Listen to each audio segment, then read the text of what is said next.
ସକାଳୁ ନିତ୍ୟକର୍ମ ସରି ଛାତ ଉପରୁ ପଳେଇଲି ସୂର୍ଯ୍ୟଙ୍କୁ ପାଣି ଦେବା ପାଇଁ। ପାଣି ଦେଇ ସାରିଲା ପରେ ଦେଖିଲି କଳମ ଶାଗ ପୁରା ବଢ଼ିଯାଇଛି। ଅଧା କାଟିକି ନେଇଥିଲି, ଆଉ ଅଧା ଥିଲା, ସିଏ ବି ବଢ଼ି ସାରିଲାଣି।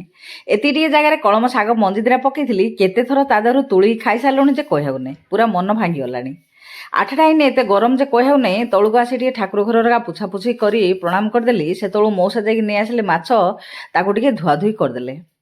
ଏତେ ଶୋଷ ଯେ କହିହେଉନି। ଦହି, ଚିନି, ଲୁଣକୁ ଭାଙ୍ଗି ଦେଇ ମଉସା ମାଉସୀ ଧରି ବସି ପଡ଼ିଲୁ ପିଇବା ପାଇଁ। ଆଉ ଖାଲିରେ କାହିଁ ବସିବା, ସେଥିପାଇଁ ଶାଗ ବାଛି ବାଛି ଟିକେ ଦହିଟାକୁ ପିଇଦେଲୁ। ଆଉ ସେତେବେଳେ ଆସି ପହଞ୍ଚିଗଲା ଗୋଟେ ପାର୍ସଲ ମଗେଇଥିଲି ଜେଡ୍ ପ୍ଲାଣ୍ଟକୁ ୱାଇରିଂ କରିବା ପାଇଁ ୱାଇର। ଆଜି ଚାର୍ଜ ନାହିଁ ମୋବାଇଲରେ, ସେଥିପାଇଁ ବେଶୀ କିଛି ଭିଡ଼ିଓ ବନେଇଲିନି। ପିଲାମାନଙ୍କ ପାଇଁ ବନେଇଦେଲି ଖେଚଡ଼ି, କରିଦେଲି ଆଳୁ ତରକାରୀ ଆଉ କଳମ ଶାଗର ଭଜା। ମଉସା ଆଣିଥିବା ମାଛକୁ ଭଜା। ପିଲାମାନେ ଖାଇସାରିଲା ପରେ ମଉସା ଖାଇଦେଲେ, ମୁଁ ମଧ୍ୟ ଖାଇଦେଲେ। ଟିକେ ରେଷ୍ଟ ନେଲୁ। ଉଠିଲା ପରେ ସନ୍ଧ୍ୟାରେ ପଳେଇଗଲି ଛାତ ଉପରକୁ। କଲର ଦେଇଥିଲି ସବୁ ରେଡ୍ କଲରଟା, ତା ଦେହରେ ଝୁଟି ଟିକେ ଆଙ୍କିବା ପାଇଁ। ଆଜି ପାଇଁ ରହୁଛି, ନମସ୍ତେ, ଜୟ